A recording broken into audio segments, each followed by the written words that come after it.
S welcome back. ಚರ್ಚೆಗಳು ನಡೀತಾ ಇತ್ತು. ರಾಜ್ಯಪಾಲರ ಫೋನ್ ಟ್ಯಾಪಿಂಗ್ ಅಗತ್ಯ ಇತ್ತಾ, ಯಾವ ಮಟ್ಟಕ್ಕೆ ಹೇಳ್ತೀರಾ ರಾಜ್ಯಪಾಲರಿಗೆ ಕೇಂದ್ರದಿಂದ ಕರೆ ಬಂದಿದೆ ಅಂತ ಹೇಳಿ ಅನ್ನುವಂತಹ ಪ್ರಶ್ನೆಗಳು ಸಾಕಷ್ಟು ಮೂಡ್ತಾ ಇತ್ತು. ಹಾಗೆ ರಾಜ್ಯಪಾಲರು ಅಂದ್ರೆ ಯಾರು, ರಾಜ್ಯಪಾಲರಿಗಿರುವಂತಹ ಗೌರವವೇನು, ರಾಜ್ಯಪಾಲರು ರಾಜ್ಯಕ್ಕೆ ಎಷ್ಟು ಮುಖ್ಯ ಅನ್ನೋದ್ರ ಬಗ್ಗೆಯೂ ಕೂಡ ಚರ್ಚೆಗಳು ನಡೀತಾ ಇತ್ತು. ಎಸ್ ನಾವು ಡಿಬೇಟ್ ಮಾಡ್ತಾ ಇದ್ವಿ, ಅದು ಮುಂದುವರಿತಾ ಇದೆ ಈಗ.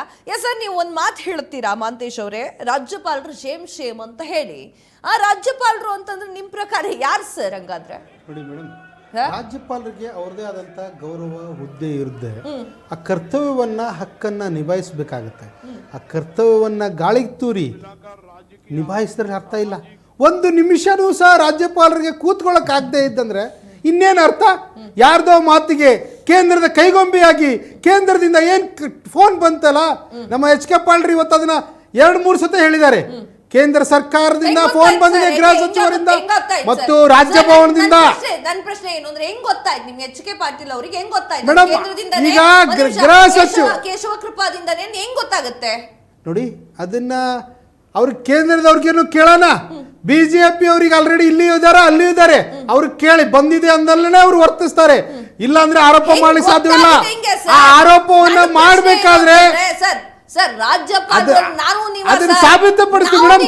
ನಮ್ಮ HK ಪಾಲ್ರಿ ಅವರು ಕಾನೂನು ಪರಿಣಿತರಿದ್ದಾರೆ. ಅದನ್ನ ಯಾವ ತರನಾಗಿ ಸಾಬೀತುಪಡಿಸಬೇಕು ಅದನ್ನ ಸಾಬೀತುಪಡಿಸ್ತಾರೆ. ತನಿಖೆಗೆ ಒಳಪಡಿಸುವಂತ ವ್ಯವಸ್ಥೆ ಅವ್ರು ಮಾಡ್ಲಿ. ಆದ್ರೆ ಸುಮ್ಮನೆ ಅದನ್ನ ಬಿಟ್ರು ಸಹ ನಾವು ಬಿಡೋದಿಲ್ಲ.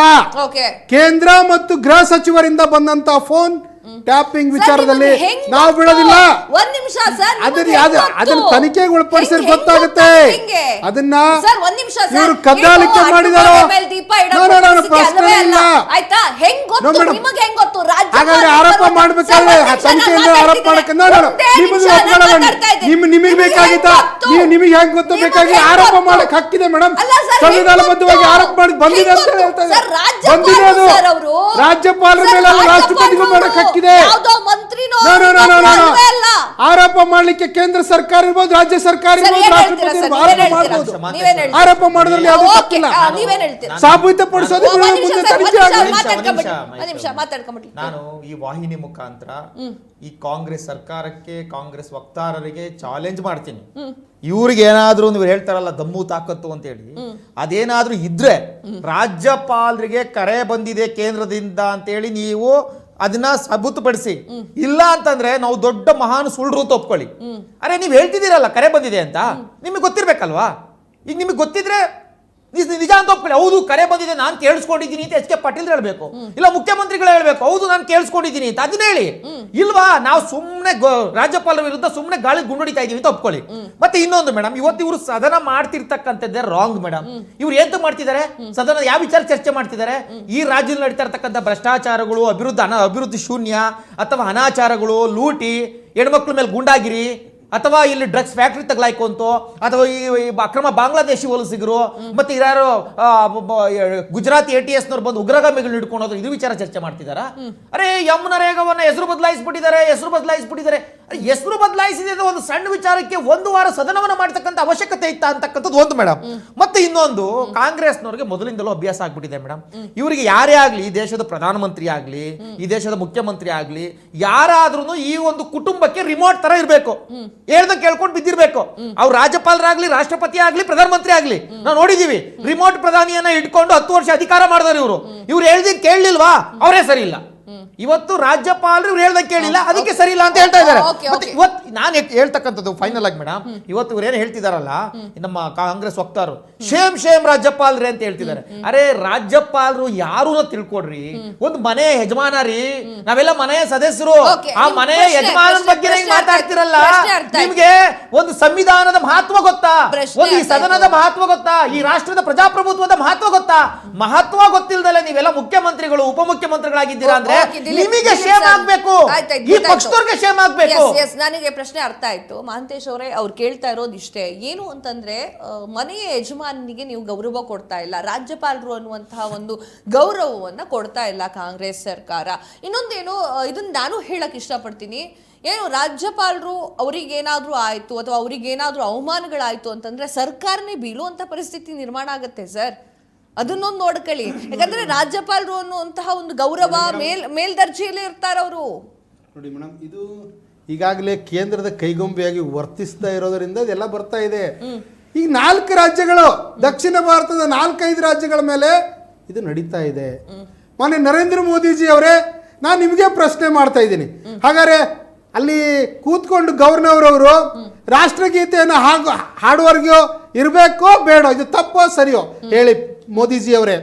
ಮತ್ತೊಂದು, ಅವರು ಯಾವ ವಿಚಾರಗಳನ್ನು ಕೊಟ್ಟಾಗ ಕೇಂದ್ರ ಮತ್ತು ರಾಜ್ಯ ಸರ್ಕಾರದ ನಡುವೆ ಕೊಂಡಿಯಾಗಿ ರಾಜ್ಯಪಾಲರು ವರ್ತಿಸ್ಬೇಕೋ ಅಥವಾ ಒಂದು ಪಕ್ಷದ ಪರವಾಗಿ ಒಬ್ಬರ ಪರವಾಗಿ ಒಬ್ಬರ ಕೈಗೊಂಬೆಯಾಗಿ ವರ್ತಿಸ್ಬೇಕೋ ನೀವೇ ಹೇಳಿ ಮೋದಿಜಿ ಅವರೇ.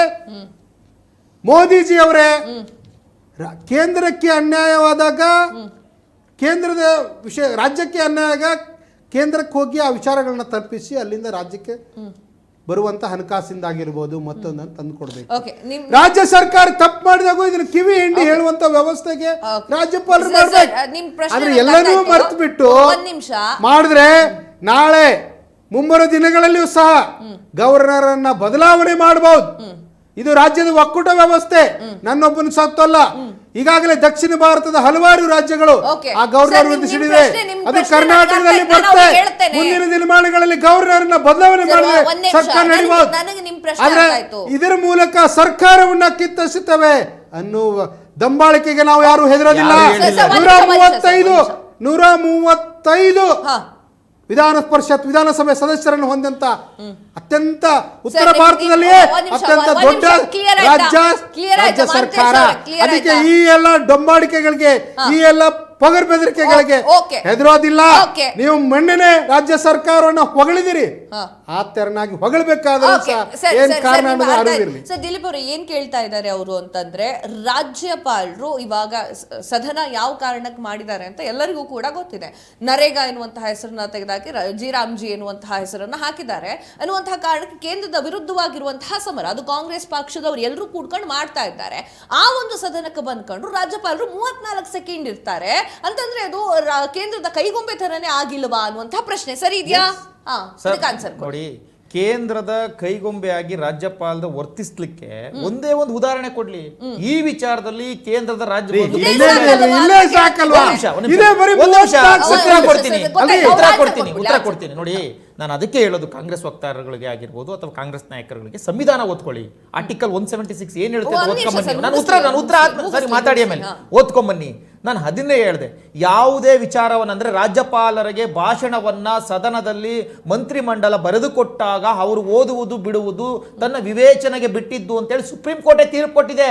ಕೇರಳ ವಿಚಾರದಲ್ಲಾಗಿರ್ಬೋದು ಅಥವಾ ಆಂಧ್ರ ಪ್ರದೇಶದ ವಿಚಾರದಲ್ಲಾಗಿರ್ಬೋದು, ತಮಿಳುನಾಡು ವಿಚಾರದಲ್ಲಾಗಿರ್ಬೋದು, 1969 ಪಶ್ಚಿಮ ಬಂಗಾಳ ವಿಚಾರದಲ್ಲಾಗಿರ್ಬೋದು. ಸರ್, ಅವರವರಿಗೆ ಬಿಟ್ಟಿದ್ದು ಓದೋದು ಅನ್ನುವಂತಹ ಕಾನೂನು ಇದೆ. ಹೌದು, ಇಷ್ಟು ವರ್ಷ ಓದ್ಕೊಂಡು ಇಷ್ಟು ದಿನ ಓದ್ಕೊಂಡು ಜಿ ವಿಚಾರಕ್ಕೆ ಬಂದಾಗ ಒಂದು ಸೆಷನ್ ಮಾಡಿದಾಗ ಯಾಕೆ ಓದಿಲ್ಲ ಅಂತಕ್ಕಂಥದ್ದು ಪ್ರಶ್ನೆ ಅವ್ರದ್ದು. ಯಾಕೆ ಓದಿಲ್ಲ ಅಂತಂದ್ರೆ ನಿಮ್ಗೆ ಅವಾಗಿಂದಲೂ ನಾನು ಕ್ಲಿಯರ್ ಆಗಿ ಹೇಳ್ತಾ ಇದ್ದೀನಿ, ಇವರು 11 ಪಾಯಿಂಟ್ಗಳನ್ನ ಕೈ ಬಿಡಿ ಅಂತೇಳಿ ಮೊದಲೇನೆ ರಾಜ್ಯಪಾಲರಿಗೆ ರಿಕ್ವೆಸ್ಟ್ ಮಾಡ್ಕೊಂಡ್ರು ರಾಜ್ಯ ಸರ್ಕಾರಕ್ಕೆ. ನೋಡಿ, ನಾನು ಭಾಷಣವನ್ನು ಮಾಡ್ತೀನಿ, ಆದ್ರೆ ನೀವು ಇಷ್ಟು 11 ಪಾಯಿಂಟ್ಗಳನ್ನ ಕೈ ಬಿಡಬೇಕು, ನಾನು ಇದನ್ನ ಓದ್ಲಿಕ್ಕೆ ಆಗಲ್ಲ, ನೀವು ನನ್ನ ಕೈಲಿ ಸುಳ್ಳು ಹೇಳಿಸ್ಬೇಕು ಅಂತ ಹೊರಟಿದ್ದೀರಾ ಅಂತ. ಆದ್ರೆ ಇವರು ಕೈ ಬಿಡ್ತಕ್ಕಂಥ ಕೆಲಸವನ್ನ ಕೊನೆಗಳಿಗೆ ಎಲ್ಲೂ ಮಾಡ್ಲಿಲ್ಲ. ಆಗೇನ್ ಮಾಡಿದ್ರು, ಅರೆ ನಾನು ಸಂವಿಧಾನಾತ್ಮಕವಾಗಿ ನನ್ನ ಜವಾಬ್ದಾರಿ ಸದನಕ್ಕೆ ಬರಬೇಕಾಗಿರ್ತಕ್ಕಂಥದ್ದು, ಅದನ್ನ ನಾನು ಬರ್ತಾ ಇದ್ದೀನಿ ಅಂತ ಹೇಳಿದ್ರು. ಮತ್ತೆ ನಾನು ಒಂದೇ ಒಂದು ಸೆಂಟೆನ್ಸ್ ಅಲ್ಲಿ ಕೇಳ್ಬಿಡ್ತೀನಿ ಮೇಡಮ್, ಈ ಮುಖಾಂತರ ನಮ್ಮ ಕಾಂಗ್ರೆಸ್ ವಕ್ತಾರರಿಗೆ, ಇವತ್ತು ನೀವು ಸದನ ನಡೆಸ್ತಾ ಇದ್ದೀರಲ್ಲ, ಇವತ್ತು 7 ದಿವಸ ಸದನ ನಡೆಸ್ತಾ ಇದ್ದೀರಾ. ನರೇಗಾವನ್ನ ಜಿ ರಾಮ್ ಜಿ ಅಂತ VG ರಾಮ್ಜಿ ಅಂತ ಮಾಡಿದ್ದೀರಿ. ಮಾಡಿರೋದ್ರೊಳಗಡೆ ಏನ್ ಸಮಸ್ಯೆ ಆಗಿದೆ? 28 ರಾಜ್ಯಗಳಿದ್ದಾವೆ. 28 ರಾಜ್ಯಗಳಲ್ಲಿ ಎಲ್ಲೂ ಸಹ ಸಮಸ್ಯೆ ಆಗಿಲ್ಲ, ಎಲ್ಲೂ ಸದನವನ್ನು ನಡೆಸ್ತಾ ಇಲ್ಲ. IND ಒಕ್ಕೂಟ 7 ರಿಂದ 8 ಕಡೆ 7 ರಿಂದ 8 ಕಡೆ ಆಡಳಿತ ನಡೆಸ್ತಾ ಇದೆ, ಎಲ್ಲೂ ಸಹ ಈ ರೀತಿ ವಿರೋಧವನ್ನ ಮಾಡ್ತಾ ಇಲ್ಲ. ನಿಮ್ಗೆ ಸಮಸ್ಯೆ ಆಗಿದೆ ಅಂತಕ್ಕಂಥ ಒಂದು ಪ್ರಶ್ನೆ ಕೇಳ್ತೀನಿ. ಇನ್ನೊಂದು ಮೇಡಮ್, ನಾನು ಫೈನಲ್ ಆಗಿ ಅವ್ರಿಗೆ ಹೇಳ್ಬಿಡ್ತೀನಿ. 1988ರಲ್ಲಿ ರಾಮಕೃಷ್ಣ ಹೆಗಡೆ ಅವರು ರಾಜೀನಾಮೆ ಕೊಡ್ತಾರೆ. ಇವ್ರಿಗೂ ಗೊತ್ತಿದೆ ಯಾಕೆ ರಾಜೀನಾಮೆ ಕೊಟ್ಟರು ಅಂತ ಹೇಳಿ. ಫೋನ್ ಕದ್ದಾಲಿಕೆ ಪ್ರಕರಣದಲ್ಲಿ ಫೋನ್ ಕದ್ದಾಲಿಕೆ ಮಾಡಿ ಸ್ವತಃ ಅವರು ಮುಖ್ಯಮಂತ್ರಿ ಆಗಿದ್ರು ಸಹ ಜನತಾ ಪಕ್ಷದಿಂದ ವಿರೋಧ ಪಕ್ಷ ಅವ್ರ ಮೇಲೆ ಹೇಳಿದಾಗ ಫೋನ್ ಕದ್ದಾಲಿಕೆ ಒಂದು ಕಾನೂನು ಬಾಹಿರ, ಸಂವಿಧಾನಾತ್ಮಕ ವಿರುದ್ಧವಾಗಿದ್ದು ಅಂತ ಹೇಳಿ ಸ್ವತಃ ರಾಜೀನಾಮೆ ಕೊಡ್ತಾರೆ. ಇದು ಸಣ್ಣ ಪುಟ್ಟ ವಿಚಾರ ಅಲ್ಲ.